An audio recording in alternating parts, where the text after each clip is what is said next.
Hi friends, భారత జట్టు కోసం కెప్టెన్ రోహిత్ శర్మ ఏం చేయడానికైనా సిద్ధంగా ఉంటాడు. ఎన్ని విమర్శలు వచ్చినా తట్టుకునేందుకు వెనుకాడడు.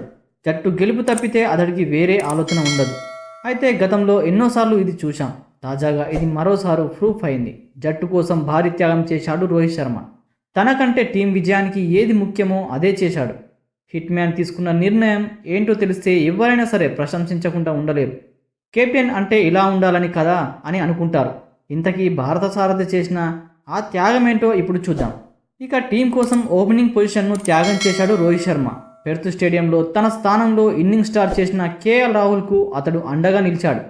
అయితే ప్రైమ్ మినిస్టర్ 11లో జరుగుతున్న వార్మప్ మ్యాచ్లో యంగ్ ఓపెనర్ యశస్వి జైస్వాల్కు జతగా రాహుల్ను ఓపెనింగ్ పంపాడు హిట్ మ్యాన్. కొడుకు పుట్టడంతో ఆస్ట్రేలియాతో జరిగిన తొలి టెస్టుకు రోహిత్ దూరమైన సంగతి అందరికీ తెలిసిందే. దీంతో అతడి స్థానంలో రాహుల్ ఆ మ్యాచ్లో ఇన్నింగ్స్ను మొదలుపెట్టి సక్సెస్ అయ్యాడు. సెకండ్ ఇన్నింగ్స్లో జైస్వాల్తో కలిసి తొలి వికెట్కు ఏకంగా 201 పరుగులు భారీ భాగస్వామ్యం జోడించాడు కేఎల్ రాహుల్. దీంతో ఆ జోడీని మరొద్దని భావించాడు రోహిత్ శర్మ. అందుకే ప్రైమ్ మినిస్టర్ 11లో జరుగుతున్న మ్యాచ్లో సేమ్ కాంబినేషన్ రిపీట్ చేశాడు.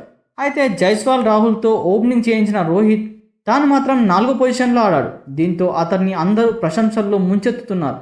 తాను రెగ్యులర్గా ఆడే ఓపెనింగ్ స్లాట్లో ఆడొచ్చు కదా, అయినా టీం కోసం సక్సెస్ కాంబోను మార్చొద్దనే ఉద్దేశంతో హిట్ మ్యాన్ బ్యాటింగ్ ఆర్డర్లో కిందకు వచ్చి ఆడడం శుభ పరిణామమని, ఇలాంటి సెల్ఫ్లెస్ కెప్టెన్ ఉంటే టీంకు డోకా ఉండదని నెటిజన్లు కామెంట్ చేస్తున్నారు.